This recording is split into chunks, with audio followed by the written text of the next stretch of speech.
Shiv Sena UBT chief और महाराष्ट्र के पूर्व सीएम उद्धव ठाकरे ने कहा कि अगर उनकी सरकार नहीं गिराई गई होती तो वो फिर किसानों का कर्ज माफ कर देते।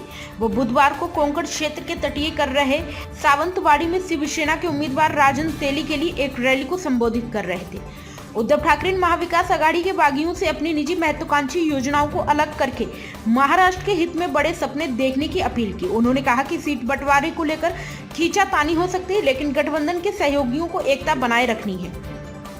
कांग्रेस पार्टी और हम दोनों ही कुछ सीटों को चाहते हैं, लेकिन जब राज्य के हित के लिए काम करना चाहते हैं तो हमें गठबंधन धर्म का पालन करना ही होगा। हमारे सभी एमबीए सहयोगी नेता निजी हित को साइड में रखकर महाराष्ट्र के कल्याण को लेकर बड़े सपने देख रहे हैं। मैं एमबीए के सभी बागी नेताओं से अपील करता हूं कि महाराष्ट्र विरोधी तत्वों की सहायता ना करें। उन्होंने आगे कहा कि एमबीए के सभी बागी नेता राज्य के हित में बड़े सपने देखें। सावंतवाड़ी सीट से राजन तेली के खिलाफ शिवसेना से मंत्री दीपक कासरकर के मैदान में है।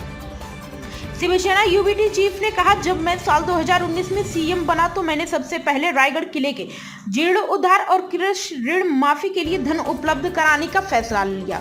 उन्होंने आगे कहा कि अगर मेरी सरकार नहीं गिराई गई होती तो मैं फिर से किसानों का कर्ज माफ कर देता, लेकिन महायुद्ध को चुनाव के बाद महिलाएं और किसानों की याद आई।